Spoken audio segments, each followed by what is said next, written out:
समाज व मानव हित में उत्कृष्ट कार्य कर रहा है जनसेवा संस्थान चेयरपर्सन सरोज रमेश राठी। जन सेवा संस्थान के अनाथ आश्रम व वृद्ध आश्रम के उद्घाटन कार्यक्रम में सहयोग करने पर चेयरपर्सन सरोज रमेश राठी व पूर्व चेयरमैन कर्मवीर राठी का किया गया सम्मान। जन सेवा संस्थान रोहतक की बहादुरगढ़ शाखा द्वारा बादली रोड पर बनाया गया है अनाथ आश्रम व वृद्ध आश्रम। बहादुरगढ़ से पत्रकार प्रवीण चोपड़ा की रिपोर्ट। जन सेवा संस्थान रोहतक की शाखा बहादुरगढ़ द्वारा शहर के बादली रोड पर लक्ष्मी नारायण मंदिर के सामने अनाथ आश्रम व वृद्ध आश्रम का उद्घाटन समारोह आयोजित किया गया। रविवार को हुए अनाथ आश्रम व वृद्ध आश्रम के उद्घाटन कार्यक्रम में जन सेवा संस्थान के राष्ट्रीय अध्यक्ष महामंडलेश्वर डॉक्टर स्वामी परमानंद जी महाराज, अनाथ आश्रम व वृद्ध आश्रम के संचालक सेठ राधेश्याम काबरा सहित कई दानवीर व गणमान्य जनों ने शिरकत की। उद्घाटन कार्यक्रम में नगर परिषद चेयरपर्सन सरोज राठी, चेयरपर्सन प्रतिनिधि रमेश राठी, पूर्व चेयरमैन कर्मवीर राठी ने भी शिरकत की। जन सेवा संस्थान बहादुरगढ़ शाखा द्वारा बनाए गए अनाथ आश्रम व वृद्ध आश्रम में पूर्व चेयरमैन कर्मवीर राठी, नव चेयरपर्सन सरोज रमेश राठी द्वारा आर्थिक सहयोग देने पर जन सेवा संस्थान के राष्ट्रीय अध्यक्ष महामंडलेश्वर डॉक्टर स्वामी परमानंद जी महाराज ने पटका पहनाकर व स्मृति चिन्ह भेंट कर सम्मान किया। इस अवसर पर महामंडलेश्वर डॉक्टर स्वामी परमानंद जी महाराज ने कहा कि सभी सामर्थ्य लोगों को अनाथ आश्रम व वृद्ध आश्रम व अन्य सेवा कार्यों में बढ़ चढ़कर आर्थिक सहयोग करना चाहिए, क्योंकि इस तरह के सेवा कार्य आमजन के सहयोग से ही किए जाते हैं। इस अवसर पर पूर्व चेयरमैन कर्मवीर राठी ने कहा कि जनसेवा संस्थान द्वारा समाज व मानव हित में कई प्रकार की सेवा कार्य किए जा रहे हैं, जिनमें से अनाथ आश्रम व वृद्ध आश्रम भी एक सेवा कार्य है। कार्यक्रम में मौजूद लोगों को संबोधित करती हुई नगर परिषद चेयरपर्सन सरोज रमेश राठी ने कहा कि जनसेवा संस्थान समाज व मानव के हित में उत्कृष्ट कार्य कर अन्य लोगों को भी इस तरह के सेवा कार्य करने के लिए प्रेरित कर रहा है। चेयरपर्सन सरोज रमेश राठी ने कहा कि महामंडलेश्वर डॉक्टर स्वामी परमानंद जी महाराज के सानिध्य में जन सेवा संस्थान समाज को नई दिशा देने का काम कर रहा है और इस तरह की संस्था में आर्थिक रूप से संपन्न लोगों को यथासंभव आर्थिक सहयोग जरूर करना चाहिए, ताकि संस्थान द्वारा चलाए जा रहे सेवा कार्य निरंतर चलते रहे। आपको भी हाथ जोड़ के नमस्कार करती हूँ, राम राम करती हूँ। देखिए, जो आज गुरुजी ने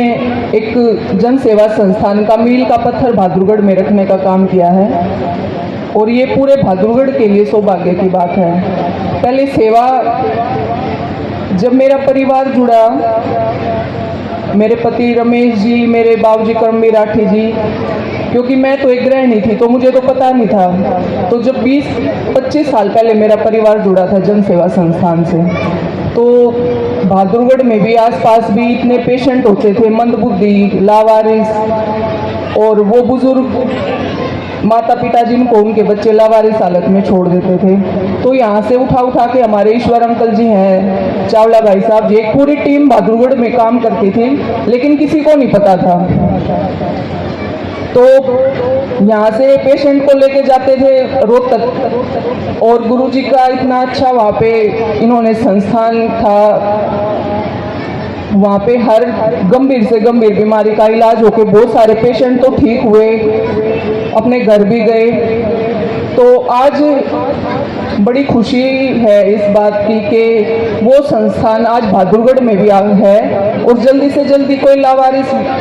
व्यक्ति है, बच्चा है, इस तरह के कोई भी जीव है, तो उसका तुरंत इलाज यहाँ पे होगा, उसको केयर होगी, उसको खाना मिलने का काम करेगा। कई तो ऐसे मंदबुद्धि बेचारे रोड पे पड़े रहते, निवस्त्र, उनको पता ही नहीं है, इतनी दयनीय हालत में, लेकिन एक टीम हम सब के बीच में काम करती है और आप सबका सहयोग उसमें होता है कि उनको अब तुरंत इलाज मिलेगा और प्रॉपर खाना मिलेगा। कई पेशेंट तो दम तोड़ देते कि उनको दवाई तो बहुत बड़ी बात है, खाना भी नहीं मिलता, रोड पे पड़े रहते कई दिन तक, किसी का ध्यान नहीं जाता। तो आज समाज में जागरूकता है और उसका परिणाम हम सब हैं कि आज कोई भी दुख दर्द में होता है ना, रोड पे कहीं पे भी, तो तुरंत फोन आ जाता है कि वहाँ फलाना फलाना इस तरह का व्यक्ति है, तो उसको तुरंत इलाज मुहैया कराया जाता है और भर्ती कराने का काम किया जाता है जन सेवा संस्थान में। तो ये हम सब के लिए आज बड़ी ब्लेसिंग का दिन है कि गुरुजी ने अपने पाँव बहादुरगढ़ में ऐसा सोचा भी कि बहादुरगढ़ में भी एक संस्था ऐसी होनी चाहिए, और इसका लाभ प्रत्येक उस व्यक्ति को मिलेगा जो इससे जुड़ा हुआ है। क्योंकि जब किसी बेसहारा का जब हम सहयोग करते हैं ना, कराने वाला तो परमात्मा होता है, लेकिन जब वो भाव हम सब के अंदर आता है ना, किसी के दुख में दुखी होने का, तो ये लगा लो कि परमात्मा का वास होता है उस व्यक्ति के अंदर। तो हम सब ने ये भाव रखना रखना है कि दूसरे की पीड़ा में हमें अपनी पीड़ा दिखनी चाहिए, और उसको क्या हम उसको ये नहीं है कि धन से ही हम उसका सहयोग करें, जैसा भी हमसे बन पाए सहयोग हम सब ने। लेकिन धीरे धीरे जब परिवार, क्योंकि मेरी शादी ऐसे परिवार में हुई जो सेवा से ही जुड़ा हुआ है, चाहे गो सेवा हो, जन सेवा हो, तो पूरा दिन ऐसे परिवार में रहने के बाद इतना कुछ मैंने भी सीखने को मिला मेरे परिवार से कि भाई अपना तो सब करते हैं, दूसरे का जो करे ना वो ही सच्चा इंसान है। तो हम सब कोई सी प्रेरणा से, गुरुजी साक्षात हमारे सामने खड़े हैं, तो हम सब ने इनसे प्रेरणा ली हुई है और लेते भी रहेंगे, और उनके आशीर्वाद से हम सब भी अपने जीवन में अच्छे काम करेंगे। और ऐसे आज तो एक संस्थान खोलने का काम करा है, गुरुजी की प्रेरणा से हम सब ऐसे ही जितना हो सके दूसरों की मदद करनी है, हेल्प करनी है, और दूसरों के दुख को कैसे दूर किया जाए, इसी विचारधारा के साथ हम सब ने आगे बढ़ना है। गुरुजी आपका